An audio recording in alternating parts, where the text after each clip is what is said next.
Hey everybody, how you doing? John Bonham here, also known as Cape Cod Wet Shaving. History shave today. Can't wait. First and foremost, I had to use this brand of coffee. Columbia from Sterling. I've been working my way through this bag. I just got a new one, so trying to get through that. It's also one of my absolute favorite roasts that they do.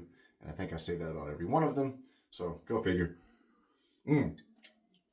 But wanted to make sure to use a Sterling coffee because today I'm going to be using Evergreen Forest from Sterling. Excellent scent, excellent winter scent. It could be a year-rounder, obviously, but not even in autumn. I don't really like breaking this out. I like breaking this out around Christmas time and then after, throughout the winter. It's a really good one. So I would have sworn they had a pre-shave beard oil for Evergreen Forest. In fact, I was so certain I went online and looked. And I guess they don't for whatever reason. They have one for coniferous. Unless I just didn't buy it, which is very weird. But either way, pre-shave oil I'm using is Cedar Forest from Cremo. Beard oil. Very nice. Very nicely scented. And I got the matching splash and balm for that. Okay? They don't put scent notes. Sometimes they do, sometimes they don't. Their descriptions are pretty funny. This one just says it's evergreen in your face. So I'm going to assume that the scent notes of this are balsam, juniper, fir needle, and cedarwood. There's a little twinge of sweetness to it, so that's why I threw in the juniper. Pretty sure maybe it's balsam that smells sweet. Might be balsam. Either way, along with that, I'll be using my Sterling mug and this wonderful Sterling Zenith brush. This is the 31 millimeter. I need to go get the 28 just to have it, but using this mug with this big brush was hard to do for the lather. I did make it first just to make the video a little shorter, but this is what I got going on. That wonderful, wonderful Sterling lather. I love this soap so much. One of my favorites. I'll probably break out coniferous here soon too. I love coniferous. So, hardware also.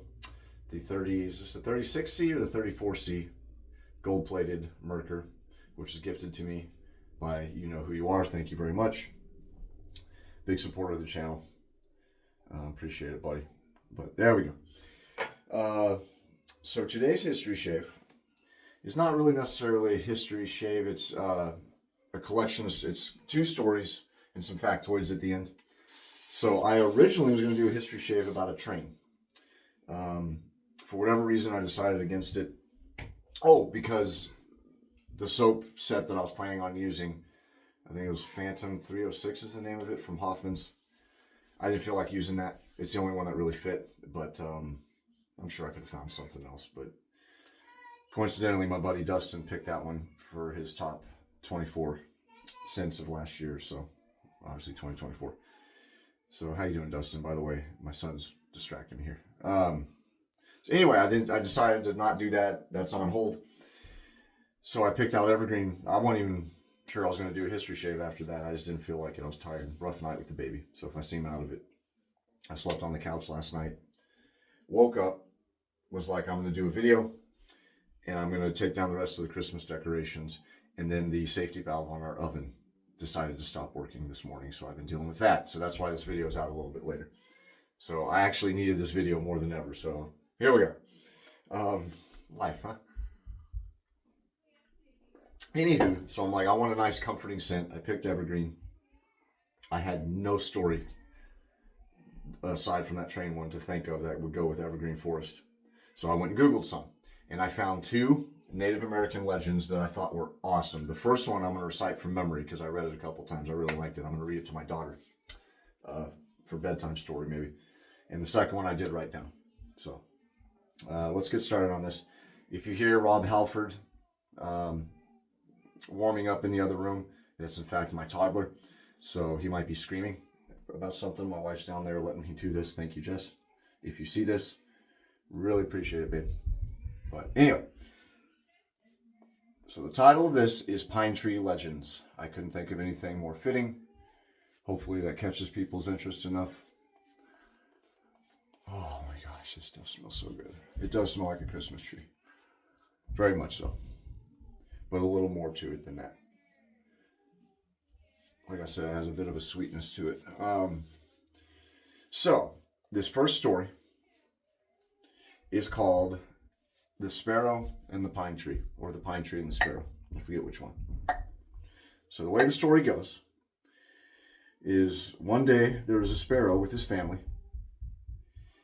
It was the end of autumn, start of winter. The sparrow was injured. Okay? He was unable to fly south for the winter. So he told his family, I want you to go south without me. I'll stay here. I'll find, shelter, and I'll just stick out the winter here. And I'll come back for me next year. So the sparrows, the mama sparrow and the babies all flew south. And the sparrow knew, I need to find some shelter for the winter, or otherwise I'm not going to survive. So the sparrow flew into the woods, and it came upon an oak tree. The sparrow said, Mr. Oak Tree, could you or one of your brethren possibly protect me from the elements for the winter time so that I may survive and see my family? The oak tree said, well, Mr. Sparrow, I would love to, but unfortunately, I used all my energy and all my nutrients and all my resources making my acorns and dropping my acorns in autumn. So I actually need to spend the winter hibernating and worrying about myself. Why don't you go ask the maple tree? So the sparrow says, all right. Sparrow goes to the maple tree. Oh, and by the way, this is an Aster green blade in here. Brand new one. Forgot to mention that. Sparrow goes to the maple tree. Says, Mr. Maple Tree, I'm stranded here. I'm injured. I need time to heal, and I need shelter from the elements so I can make it through the winter. Can you help me? You have such big leaves. You'd be perfect. Perfect shelter for me with your big maple leaves. The maple tree says, well, Mr. Sparrow, I'd love to help you, but because I have such big leaves, I need all the nutrients and all the energy I've collected throughout the spring and summer to survive the winter. So the sparrow, with his head down, said, okay, thank you, I understand, whatever. And flies away. So over and over again, the sparrow goes to these trees, and over again, he's turned away.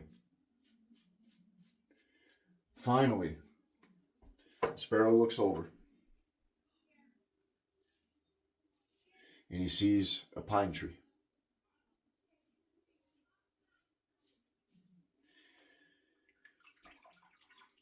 With no hope at all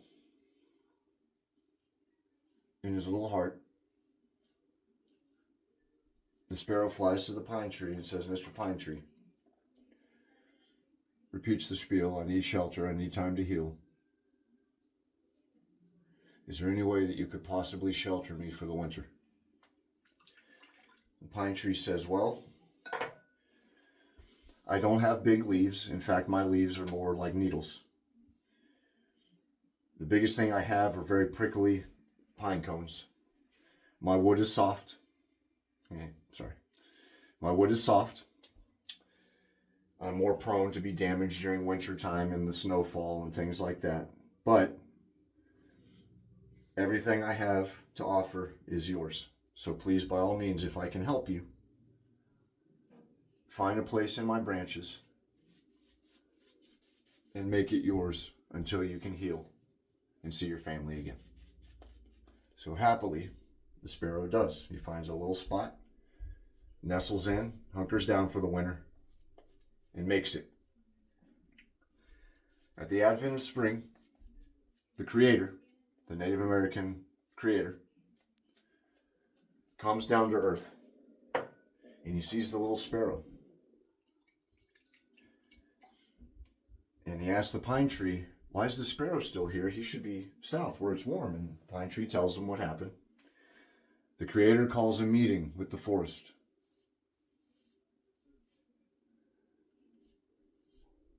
And he said to the trees, all of you had ample means to help this little sparrow and you didn't. So as punishment, all the trees except for the evergreens lose their leaves when it gets cold. But the pine trees, because of their act of selflessness to help this little sparrow, get to stay green and keep their leaves in the wintertime. Isn't that pretty cool? That's a Cherokee legend, by the way. That's a story the Cherokee told to explain the evergreen trees not losing their needles. I thought that was awesome. That's a great story. So that's story number one. Oh, do I have pictures? Yeah. I have this one picture that I found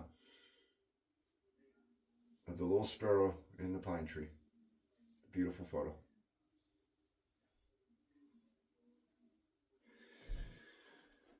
So, the second one is called the Tree of Peace. This is another Native American legend, and it involves several tribes, which I'll mention here.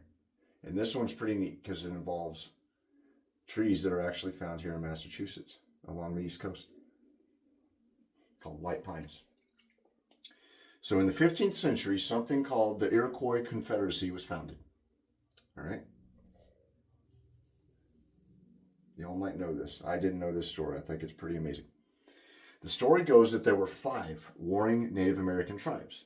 There were the Mohawk, the Oneida, the Onondaga, the Cayuga, and the Seneca. Coincidentally enough, all but the Onondaga are street names around here. That's what caught my attention, and I was like, oh, I need to look this up. Be a fact, the 2 streets over from mine is Mohawk. So, anyway, there were 5 tribes. They decided to come together and end their constant disputes. And they did so over a giant white pine tree. Okay, there's an illustration of it. They all met under this giant white pine to talk peace. After burying their weapons, they all buried their weapons together underneath this tree, and they called a truce to their warring ways amongst each other. Because if I remember correctly, I might be wrong here, hopefully not, but if I remember what I read, each one of these tribes was a branch of the Iroquois nation. So it's basically like all of us were in the United States, but it's like Nebraska, Kansas, and Texas, and all these states fighting one another, but you're all under the umbrella of this one nation. So they buried their weapons, called a truce, and as the legend goes, the white pine was chosen specifically for a number of reasons. One, it was so tall, it could be seen by everyone. The old growth white pines were huge, okay? And the natives were not the only ones who liked it. The colonists loved the white pines. In fact, that's on the list of reasons why the settlers ended up starting the Revolutionary War, was control over the white pines, because towards the end, England started laying claims to any white pines that were wider in diameter than 12 inches. So imagine having your whole backyard, on your homestead, the whole area of land is all white pines, and you can't touch a single one of them. And they were bad about it, man. They would threaten flogging, all kinds of stuff. Anyway, I'm getting off base here, sorry. They chose it because it was so tall, could be seen by all. The evergreen nature of the tree itself was meant to symbolize everlasting peace, okay? Each bundle of needles on the tree possessed 5 needles. All right, so each bundle had 5 needles in it. It represents the 5 tribes. And coolest of all, the term burying the hatchet. When you bury the hatchet, that term originated from this legend. So if you've ever heard anyone say, let's bury the hatchet, that's why. That's where it originated from. Isn't that neat?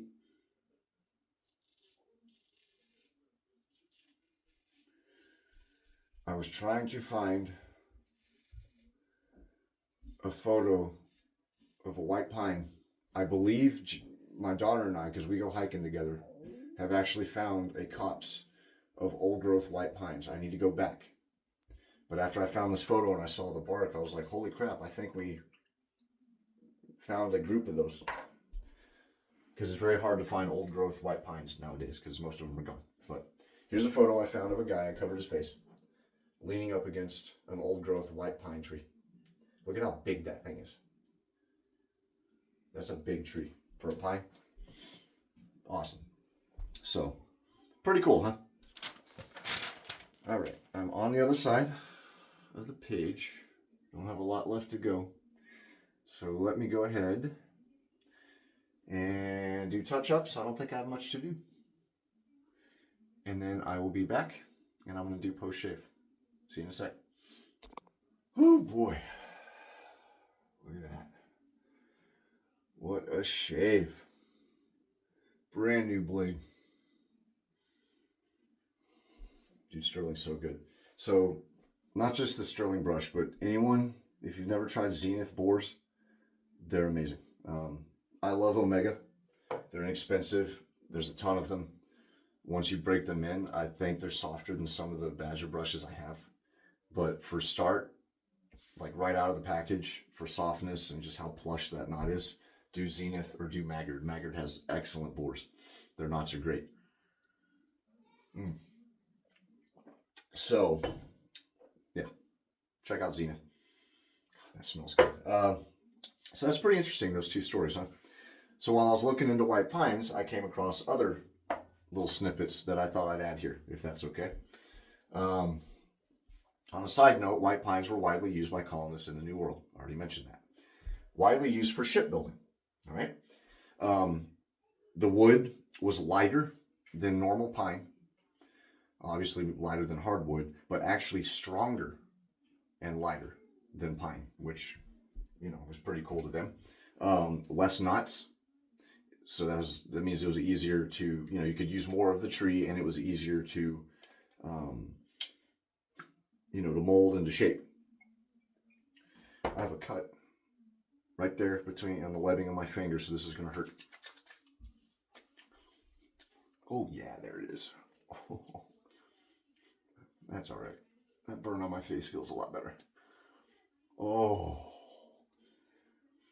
dude, this splash is where it's at with this stuff. God, that's good.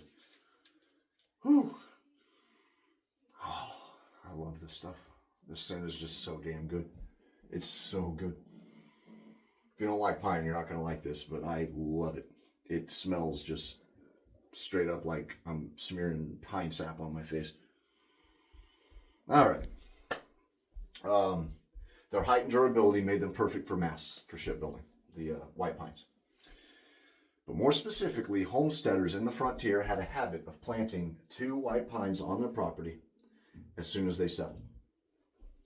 Now the reason, there's a couple reasons. One, if homesteaders settled in the woods, they'd usually settle, you know, in hardwood forests, oak, maple, aspen, all that stuff. You had no evergreens. So they would plant these 2 white pine trees. Or you're in the frontier, you're in the Great Plains, there's no trees. You plant these 2 white white pine trees. Softer white pine wood was easier to manufacture into things, and the trees grew very quickly. That's another thing I forgot to mention. They grow fast, okay? Like hemlock fast. Hemlocks grow. We have hemlocks. The guy we bought the house from planted hemlocks along the edge of our property in lieu of a fence. And he planted probably 3 or 4 too many than he should have because the saplings, you know, were far apart. They grew so quick and so big that we've had 2 of them actually, like, they're so top heavy, they've uprooted and fallen over, and I had to cut them in half.